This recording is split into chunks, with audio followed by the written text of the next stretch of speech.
What's going on, guys? It's Bubble of 007 coming back at you with another YouTube video.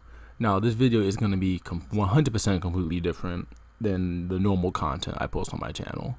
Most of the times, it will be me uploading, let's say, something like little short clip of like a Fortnite emote extended or something like that, or most of the time it's like me posting like a video soundtrack.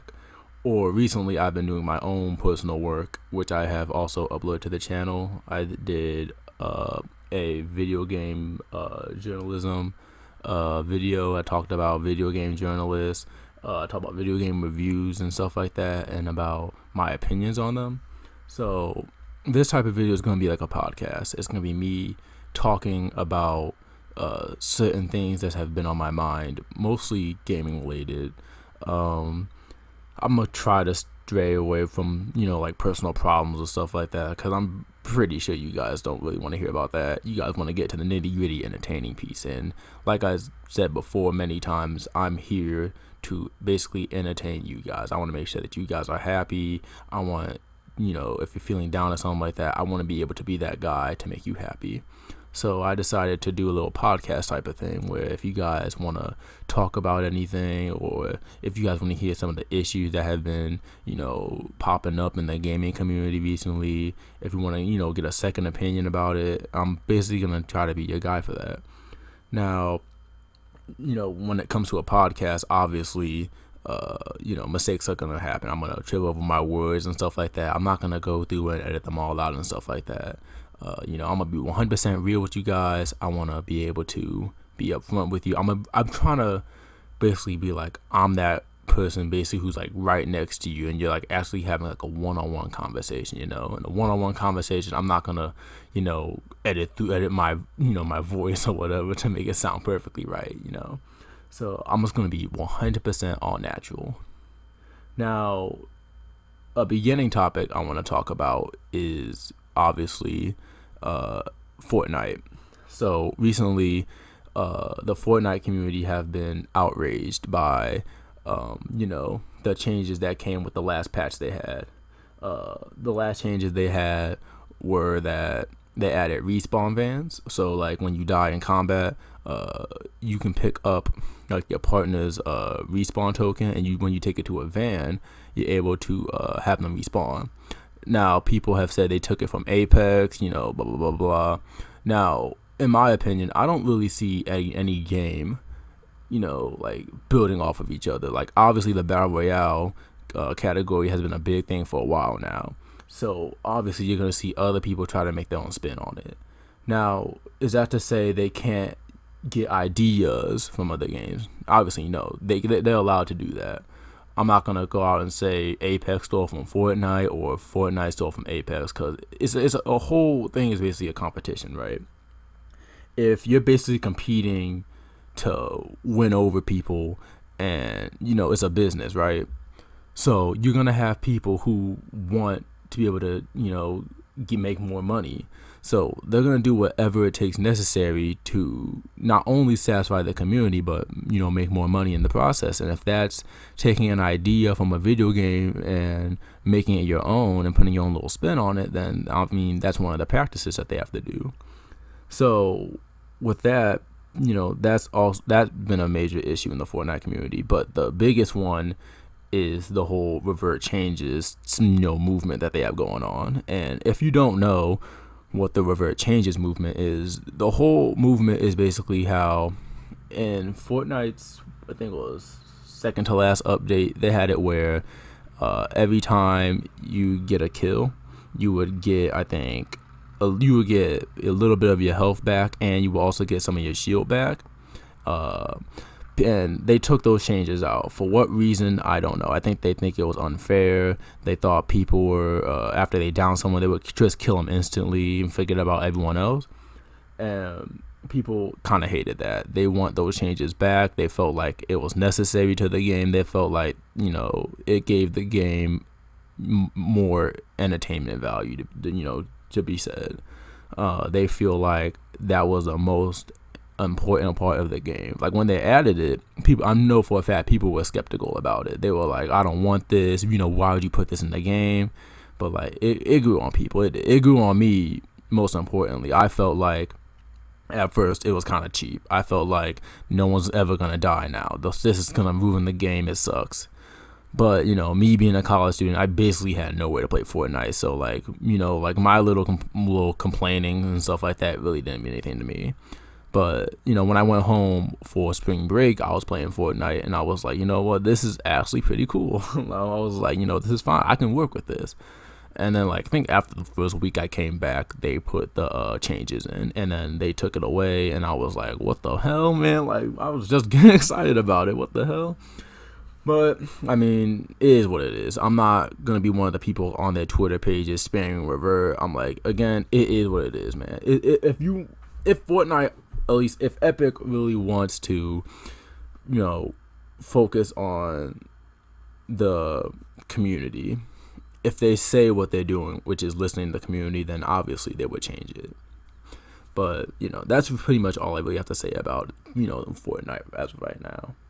Now, the next topic I want to get to. Now, this isn't really video game related, but I felt like this would be a good topic to talk about is anime in general. Now, anime, to me, I just want to say, when I tell people, hey, I watch anime, they would give me a look as if I'm different. And I'm not saying it's like a bad type of different. It's like a different as in, oh, really now? You watch anime? That's kind of, that's a little bit weird. But I'm like, I don't see how that's weird. I'm like, it's something I like to watch. Now, if you refuse to watch anime just because you have a bias or you think it's weird, then you need to expand your mind.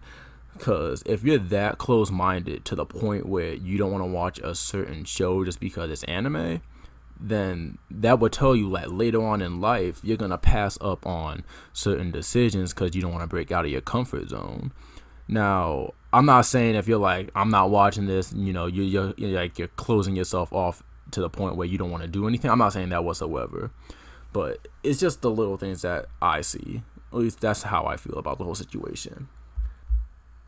Now, if you know me personally, you would know right off the bat that I'm a big anime fan. I wear the clothes, I have the collectibles. Like, I literally have a Funko wall in my bedroom at home right now, and most of it's kind of filled up with a bunch of Dragon Ball Z Funko Pops, and I have a little bit of Naruto Pops in there as well.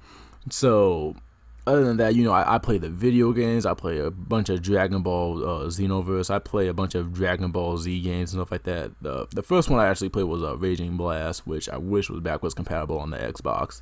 I like playing that game with my brother. It kind of, has that nostalgic feel to it as of right now for me. But besides that, basically, I'm all about anime. Now, when I tell people who don't know that I like anime, they instantly think either he's weird, or when you have people who do know what anime is, they'd be like, okay, you're a weeb then. Now, does that make me a weeb? I honestly don't really know the answer to that. As of right now, I would say no, but then again, I'm not obsessed with Japanese culture, but some parts of the culture do interest me. Now, if you don't know what a weeb is a person who is not Japanese, but they wish they were. They are obsessed with Japanese culture, and they integrate Japanese words into everyday language. Now, I do not integrate Japanese words into my language. I do not know any Japanese words other than the ones I hear in like memes. like I hear people say baka or waifu and like some other dumb shit like that, being honest. But no, I do not integrate regular Japanese words into my language. No, I do not do that. Do I wish I was Japanese? No. I'm very, very, very happy that I am a black male. And I wouldn't want it any other way. I've grown comfortable to the point where I don't want to be a different race. I don't want to be anything else. I just want to be myself, and I'm absolutely very happy about that. But the one thing about obsessed with Japanese culture, I've seen certain YouTubers, mainly Dashi Games, if you guys know him, Dashi XP. I've seen multiple of his Japan blogs where he went to Japan and he actually visited many landmarks. There was, I think it was like a cherry blossom garden he went to. It looked absolutely stunning and beautiful, and I honestly want to go there someday. But he also, went to a whole bunch of Japanese arcades and stuff like that, Japanese comic book stores, and I could see myself spending all my money there, being honest. The money if I had it, but I want to actually go there to learn more about the culture, being honest. I want to be able to experience what he experienced. It honestly looks like a fun and exciting trip, and I feel like I can come out that trip not only satisfied with Japanese culture and video games and stuff like that, but overall I feel like it would be like a little I don't know, a little experience that I feel like I could be happy with. Now, I can't really remember how anime came into my life, but I know that it all started with Dragon Ball Z.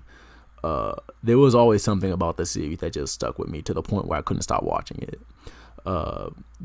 Dragon Ball Super, even though I don't necessarily like it, I honestly like the original Dragon Ball Z much better than Super, but it's whatever. Dragon Ball Z will always have a special place in my heart. But every single day when I was younger, I used to, not even when I was younger, I still kind of do, being honest. Like, if I'm daydreaming in the middle of class or something like that, I always daydream about myself in like the Dragon Ball universe, and I'm fighting Frieza or Cell or some shit like that, and I'm performing Kamehamehas, I'm going Super Saiyan and stuff like that. Like, I don't know why I do it, and I don't know, maybe it's childish or whatever, but like, I just can't I honestly can't stop doing it. I don't know why I do it, but I keep on doing it. I don't know. Maybe that's like the little kid in me trying to break out again. I don't know. But I would honestly, like, I don't know, like, whoever I gotta pay to like go to the Dragon Ball universe, dude, like, I'll throw in any amount, bro. But nonetheless, Dragon Ball Z, that's honestly where my whole anime obsession started. Now, anime not improved, but my taste in anime changed starting my junior year of high school. I don't even think my parents really know this about me, being honest, but maybe they'll watch this video anyway. I don't know if they'll watch this long, but in my junior year of high school, I felt like the school year was always kicking my ass at every corner. And when I say this, like, I hated all the classes I was taking. And for those who are either in high school right now or who graduated from high school, I don't know if you guys could relate to this, but like, every single class you had to take in high school. It's not like college where you have a choice. Even then, in college, you have a little plan you have to follow, like little requirements, but they have a lot more variety in high school. Like, in high school, you had to take these certain courses. You barely had any variety to pick from. So in junior year, I was taking chemistry, I think, and I hated it, dude. Like, I had a horrible teacher. I'm not gonna say his name or nothing like that, even though I doubt he's gonna see this video, but I had a horrible chemistry teacher. That was basically one of the classes I was stressing out in the most. I had to keep raising my D I had in up to a C, and it would teeter back and forth. And even on one time, like, this dude honestly thought I cheated on a test, even though I didn't. And like, I don't know, man. Like, he was the main problem in my junior year, but like, I hated all the classes. I was constantly stressed out every moment. I was very, very antisocial, and I didn't focus on anything but maintaining the goal of not getting a C in all my classes. Not to mention, one time of the year, my counselor actually thought I was thinking about committing suicide, and at the time, no, I wasn't. I don't know. I honestly don't know how he felt that way. I kind of forget how the whole thing started, but I know he called my parents and started saying like he thinks I'm gonna commit suicide or something like that. I had to have a talk with my parents and stuff like that, and that honestly made everything worse. But So throughout all those hard times I was going through, I tried to use anime to basically calm my nerves. Cause like honestly, if I'm stressed out or whatever, I automatically go to anime to ease my stress and everything like that. I'm pretty sure some of you guys can relate. But like anime was like my absolute escape. But the problem was I only watched a bunch of action-packed anime like Dragon Ball Z. I watched a few Attack on Titan episodes. I watched Naruto, One Piece. At least I tried watching One Piece. I couldn't get with it. But that's beside the point. But like those types of animes, the action-packed ones, they didn't do anything for me, but like they didn't relax me. I don't know why, but like I enjoyed it, but it just couldn't relax me. And one day I was on Crunchyroll and I was in the study hall library room. They had rows of computers and everything, and it's like a public area so people can see what you're doing on the computer, right? So I was on Crunchyroll and I saw Love Live Sunshine, and I only knew it because of the snow halation meme that started, and I was like, you know what, I'm just gonna try watching it. Now the thing about Love Live Sunshine, if you guys don't know, is that the cast of the show is entirely female. So I got like a shit ton of hate from watching it. Like I saw like a bunch of people, they were giving me looks like, is he really watching this girly show? And I'm like, you know what? I am, man. I was like a little 17-year-old badass. I didn't care what anyone thought, dude. And I was like, I'm gonna watch Love Live anytime I had a test coming up, anytime I needed to relax after I studied or whatever. I will always watch Love Live. And you know, Love Live evolved from me watching New Game. I watched the Quintessential Quintuplets, and honestly, like that opened up a whole new branch of anime for me. And if I had to pick one positive thing out of junior year, it was that, because it honestly, like, it basically kind of saved me. Not saved me as in like I was gonna kill myself or nothing like that, but it honestly saved me from, you know, getting like D's in all my classes. And when I say that, I really mean it, because like if I didn't have it, I feel like I'll be at the point where I would be struggling in all my classes trying to maintain my grades. But it honestly saved me. And being honest, Love Live, New Game, Quintessential Quintuplets, those helped me get into Miami University. And did I honestly think I was going to get into Miami? In all honesty, no. I didn't think I was going to get in here. But yeah, I proved myself wrong, and I'm happy for that. Now, when it comes to anime, people ask always, hey, do you know what hentai is? Do you watch hentai? And now I laugh about this because I don't understand why. Like, I'm gonna say this right now, everyone has their own little things. Everyone is happy doing their own little thing. As long as people are happy, no matter what it is, I'm happy. Like, you can do you, I'm gonna do me. That's it. But when people ask, hey, do you watch hentai?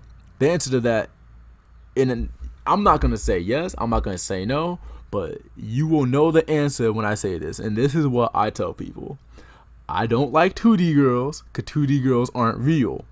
3D girls, however, are real, and that's my only answer. Like, that's it. Now, like, I'm not gonna say, like, if I see, you know, the girls on Love Live, am I gonna say some of them are cute? Yeah, I'm gonna say some of them look cute, but at the same time, I know they're not real. So keep that in mind. I know they're not real, but I'm gonna say they're cute. And I felt like I wanted to create a 2D girl. Now, when I say this, it didn't come from the whole I watch Love Live that I think those girls are cute. Like, I felt comfortable to the point where I'm so invested into anime, I'm so invested in the Japanese culture, I was like, you know what, I should create an OC. And if you don't know, OC stands for Original Creation. So I went on Twitter and I found this girl who draws anime girls, and I sent her a commission of what my ideal anime girl would look like. And I'm gonna post a picture up in here, but it's on my YouTube cover banner. But that's the OC that she created for me. and I love it. I honestly, people ask like, "Oh, what's her name?" or "Ooh, what's her backstory?" and stuff like that. And I'm like, I don't really have that, but nonetheless, I feel like I should. But as of right now, I didn't have this intention of it when I first had it created. But as of right now, I feel like she's basically an alternate version of me. I honestly feel like this is how I would be, and this is how I would look if I was an anime girl. Now, you can give me all the hate you want for that. You can make fun of me and all that. Like, honestly, that's honestly how I feel right now. Like, I'm gonna take the hits, knowing that I just said that. But that's honestly how I feel about that. But basically, that's how I feel about anime. That's literally the whole thing. Talking about what it did for me junior year, how it was my escape. It was basically like my savior. How addicted I am to it. How invested I am in the whole Japanese culture. That's literally how I feel about anime. And as I said before, I do hope to plan a trip in Japan. Obviously, it's gonna be a couple of years for that to happen, but that's honestly how I feel about anime. I really, really, really, really, really want to go on this Japan trip, like, so bad. But yeah, obviously I know that's gonna be a while, so I'm gonna be patient. I'm gonna stay on my grind, and I'm gonna get to that moment. Okay, so now my next and final topic of the podcast is talking about the games that I'm excited to play in 2019. Now, the games on this list, I think maybe one or two of them are already out. But like I said before, I'm in college. I don't have my Xbox with me. I don't have any game system with me. I don't have a gaming PC, so I can't play some of these games. So it's basically games that I haven't played yet, but I'm excited to play. Like I said, all these games aren't even out. I think like either one or two of these games are already out. And now these games are in no particular order. I'm just going to be listing off 5 games that I'm super excited to play. And, obviously this is going to be opinionated. But if you guys have any other games that you're excited for, you can just leave them in the comments below, and then I can hit you guys up from there. So the first game that I'm excited for, and this game, if I had to rate it, it'd be number 1. But this game is Borderlands 3. Now, I'm going to say this before I talk about how hyped I am for the game. Now, there's been controversy over the game about how Epic Games bought out exclusive. I can't say the word, so I'm just gonna say this instead. Epic Games bought out the rights to launch Borderlands 3 on the Epic Game Store before Steam, and I guess Steam has to wait till like April 20th of 2020 for them to launch it on Steam. Now, there's a bunch of outrage about it, and I'm just going to make this plain and simple because I don't want to spend this whole topic of the podcast talking about it.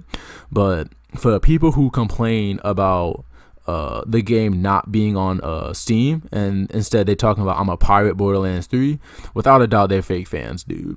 You can't talk about how you like the game, you want to support the game and stuff like that, but you're going to take the money away from the developers because of a little issue, and you're going to be a baby about it. And people talk about how the Epic Store is not safe and stuff like that. They don't know what they're talking about. They honestly don't. They're making excuses because it's not on the certain launcher that they want.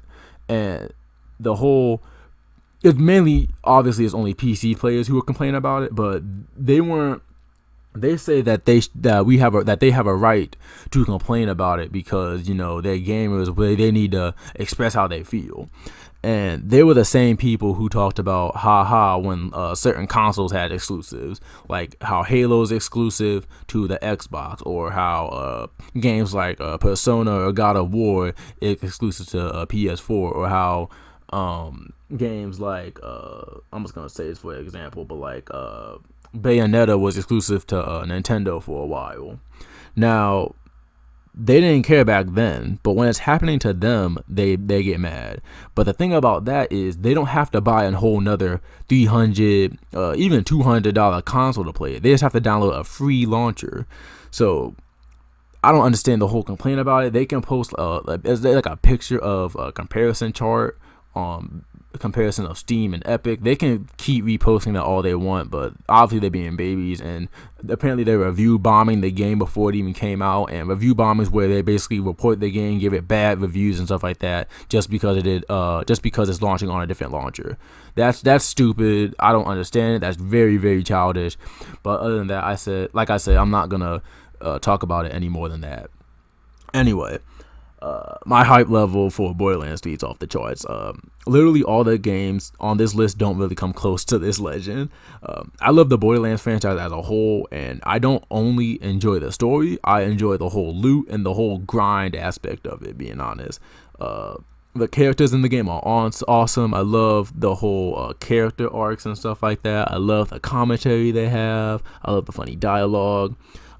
And honestly, Borderlands is an amazing game to play with your friends. I can't tell you how excited I am just, through the sound of my voice, man. Like, I honestly have to, show you how excited I am, being honest.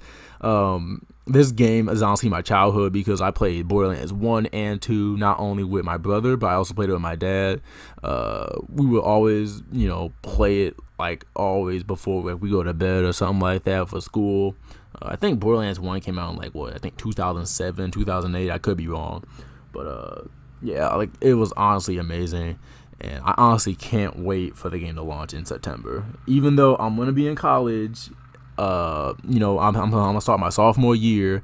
I can still dream that I'm going to be able to play it down here. I can still dream. The next game on my list is already out. It's Super Dragon Ball Heroes World Mission. Now, it's not like the other Dragon Ball Z games where you're actual button mashing fighters or actual fighting game. This is gonna be a card based game. This came out in Japan arcade machines a while ago. I think it's a couple years ago. But it finally got released on Steam and Nintendo Switch through kind of lost my train of thought there, but it got released on Steam and the Nintendo Switch, and it's basically a whole card-based game. You collect cards, you play story missions. The game it's basically about collecting DBZ cards.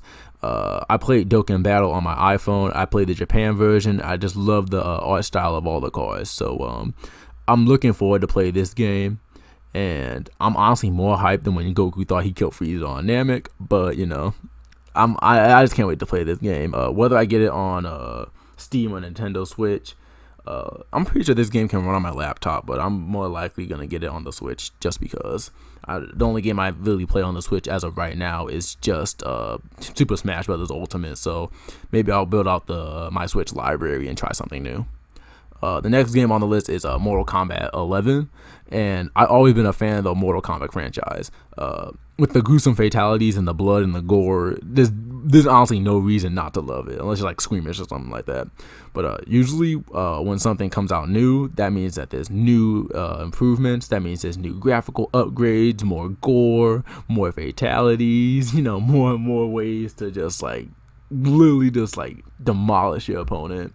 And if your mother is in the room, don't play this in front of her, unless she's like mine, because mine actually plays Mortal Kombat a lot against my dad, and I'm pretty sure she would enjoy Mortal Kombat 11. The next game I have on my list is Persona 5.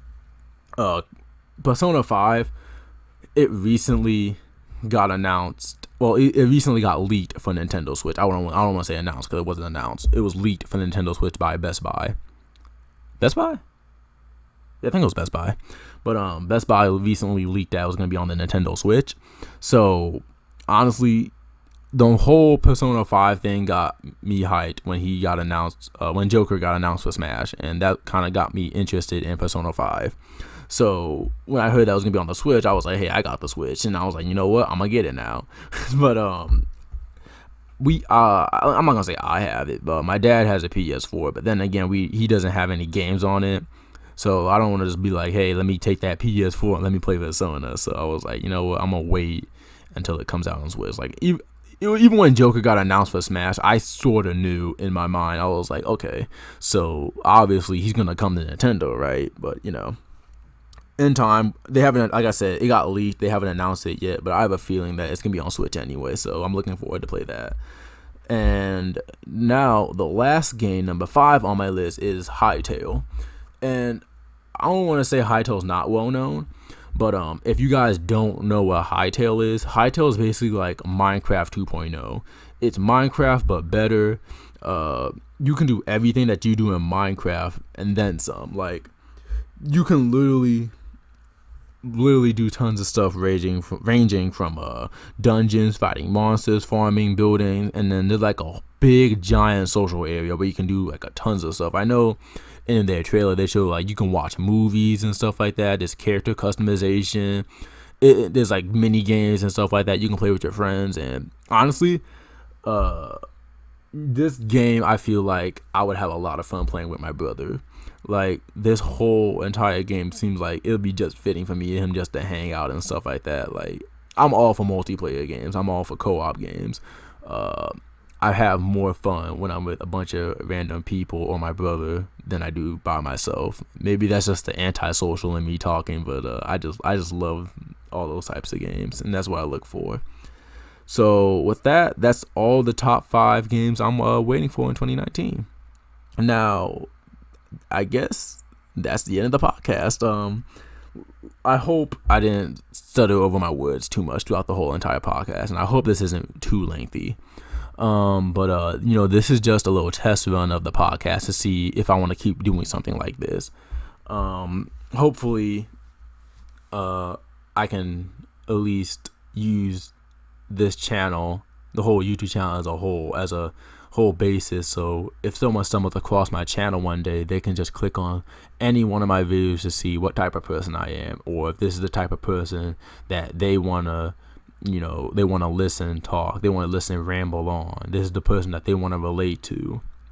So that's the whole basic point of this podcast. Like I said, I just want to be able to entertain people, and at the end of the day, if I at least make one person smile, or at least one person happy, or I at least make one person's day a whole lot better than it already is, or if I can cheer them up if they're having a bad day, then even if it's just one little tiny person, then I'm happy. And that's kind of my end goal in life. I literally just want to make people happy.